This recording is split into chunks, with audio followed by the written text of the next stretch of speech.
Thank you all for being here this evening as we provide an update on the events that unfolded in Lake City earlier this afternoon. This random, senseless act of violence took 2 lives, critically injured 2 others, and changed the lives of so many more, both in Lake City and in other places.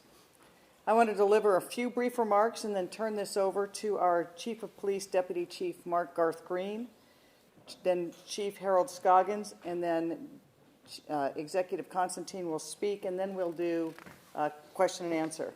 I first want to take a moment before I give my remarks to thank the community for their swift response to this and pulling together. Lake City is a particularly special place.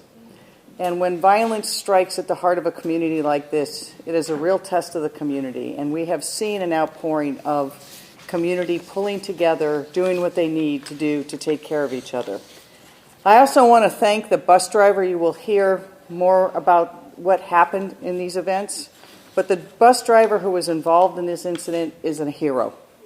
He, I think, saved lives and took action that even himself after being harmed. And so I want him and his family to know that all the wishes of Seattle go out to him and hope for a speedy recovery.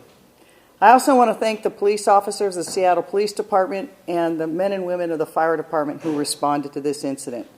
It shows us again that they are willing to walk into danger to do what they need to do to protect us as a community and to make sure that they can help control an active scene and take everyone else out of harm's way. Because of their quick action, they were able to apprehend the suspect who committed these senseless acts and helped ensure that the violence was now further and took no more lives. Our first responders worked quickly together and worked with the community, who obviously was very, very disrupted by this event. You had people in harm's way, many people witnessed it, many people were on the buses. And then you have the families and community members who knew the people whose lives were lost.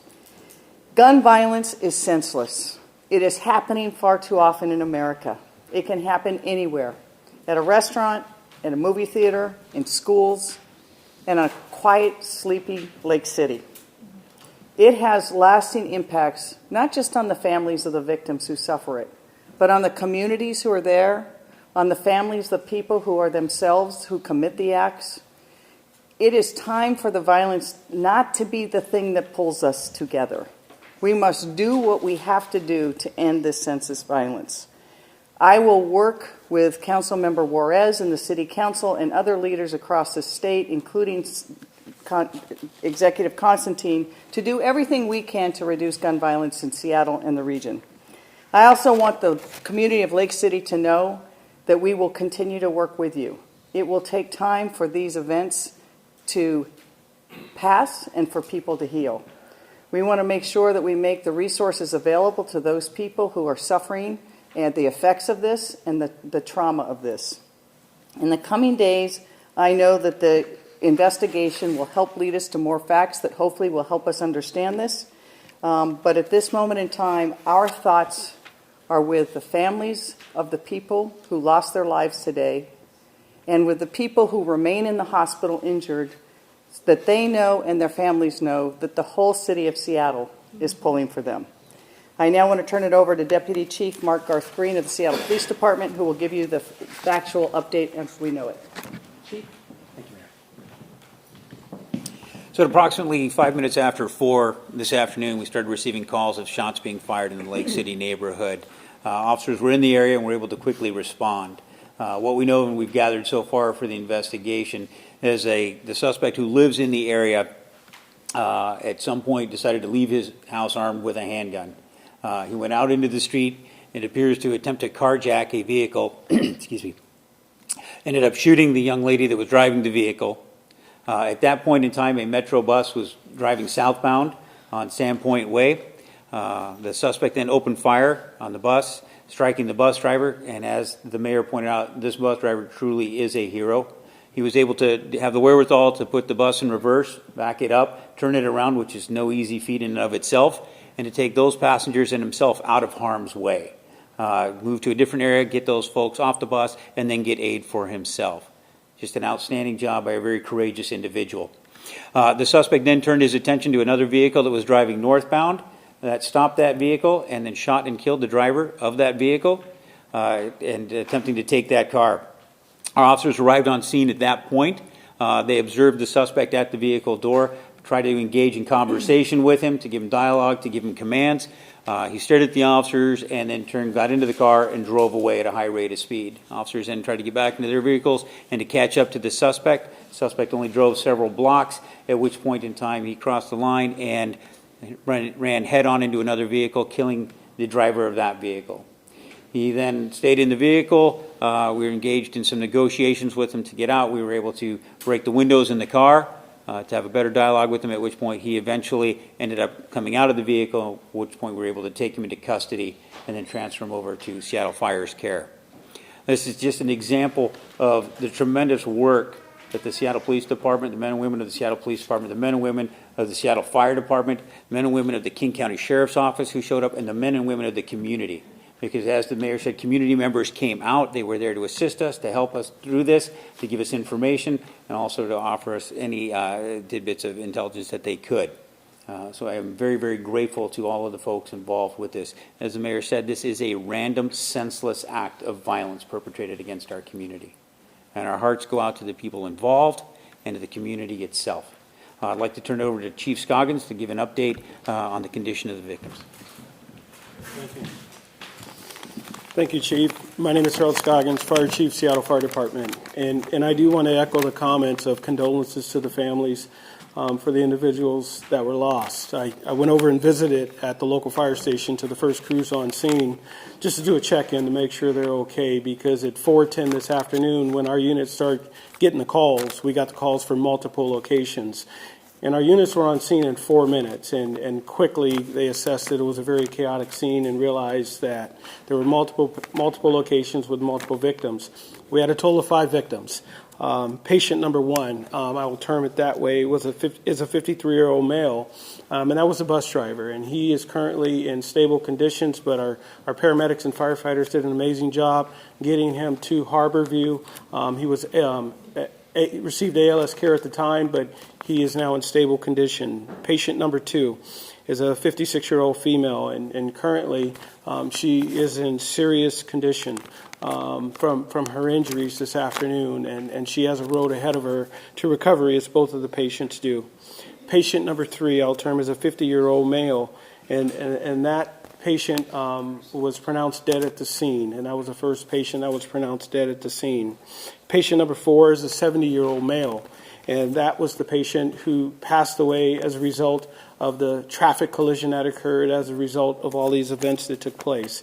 And patient number 5, that is the suspect, and that individual is in stable condition at Harborview. But I do want to echo Deputy Chief Garth Green. The first responders worked well together. We've been working at this for a long time, and I'm really proud of the men and women of the Seattle Police Department, the men and women of the Seattle Fire Department, and thank you to the community for your ongoing support in events like this. Thank you. I'm King County Executive Dow Constantine. First of all, I want to point out that we're joined by Ken Price, who is the president of the Amalgamated Transit Union, Local 587, the democratically elected leader of our metro operators. And I saw Ken just a little while ago at Harborview, where he and other operators gathered to stand vigil and wait for our operator's wife to arrive. She is also a Metro Transit operator. This is what we know about Metro and the operator of Route 75, Eric Stark, who is 53 years old. This afternoon he was traveling on Lake City Way Northeast. At 4:05, Eric hit his emergency alert with his foot, and that opens up communications with the Transit Control Center in Soto. And he said that he had been shot. The Transit Control Center immediately notified Metro Transit Police and Seattle Police to dispatch officers on scene. Eric was then taken to Harborview Medical Center and is being treated, as you heard, for non-life-threatening injuries and we are tremendously grateful that his injuries were not more serious than they are. At Harborview, he spoke with detectives and described what happened. The incident unfolded before him on the street, and unprovoked, the suspected gunman fired multiple shots directly through the windshield of the bus. Eric was hit, and after having been hit, as you heard, detoured his vehicle out of harm's way to where he could safely pull over. At this time, we do not know the precise number of passengers who are on our transit coach. Eric is a 7-year veteran of Metro Transit, and as I said, his wife is also a part-time Metro Transit operator. He acted heroically and put the well-being of his passengers above all else. All the King County family supports Eric's speedy recovery, and we grieve for the lives lost and for those injured in this terrible incident. Thank you. Well, now, if you have some questions, the two chiefs will come up. Any priors with this gunman? Do you know anything about him before today? So we're still looking into his history. Ostensibly at the beginning, we do not have much history on him, but we'll be doing a deeper dive as we go through. Did he say anything that might indicate some kind of motive to you? No, we do have an immediate member of his family that was with him prior to this. She was with us and she was cooperating fully with it. It appears that this was just a random act, that some type of issue surrounding him, either maybe mental health or substance abuse or something along those lines, may have triggered this. How old is the suspect? He's in his 30s, ma'am. Was he just shooting into the passing cars or stopping them and then the door opens and he's shooting these drivers? I'm sorry, sir? How was he stopping the cars? Was he, because he shot into the bus. Right. He was literally in the street. So he was physically just standing in the street, and I believe the vehicles were slowing down for him. We're still working with the witnesses on scene and acquiring any video surveillance from the area as well to kind of give us a better picture of exactly what happened and transpired, the exact sequence.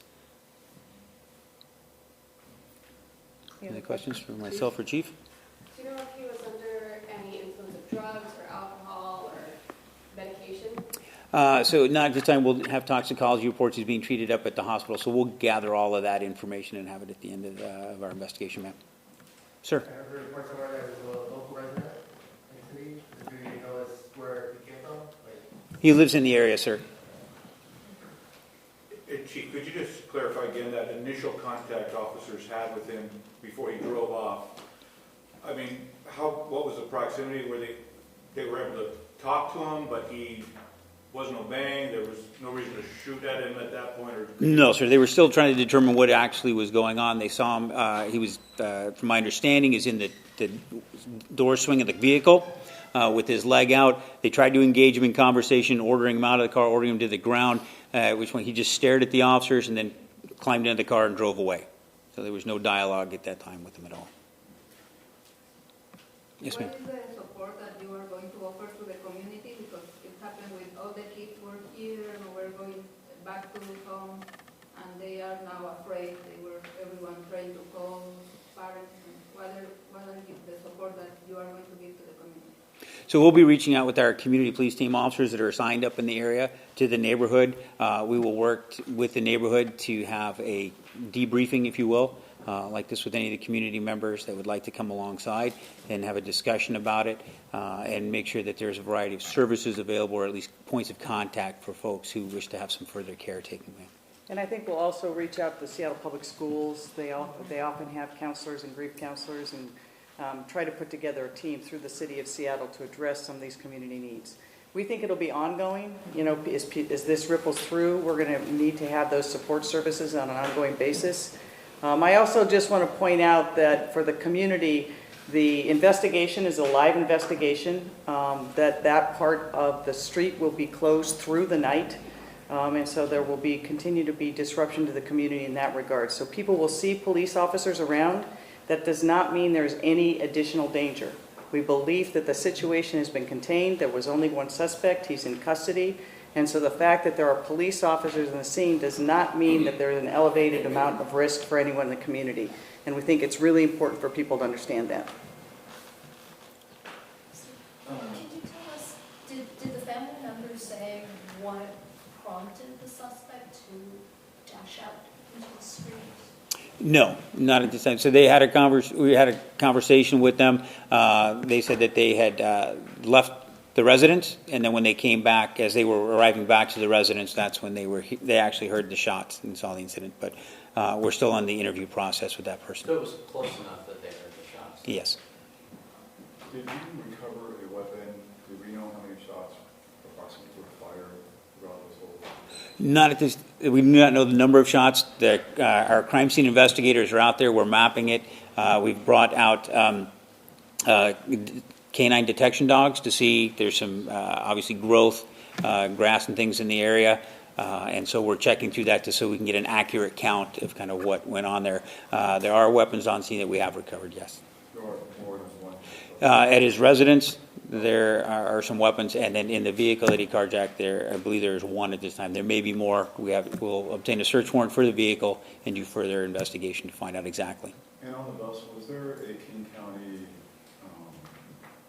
somebody got King County off-duty officer, we have transit officers working on the buses, and I saw one being questioned. Was there one on the bus, or did they somehow were involved in the takedown? So he was not. They were not involved in the takedown of the gentleman. Asked me to tell us.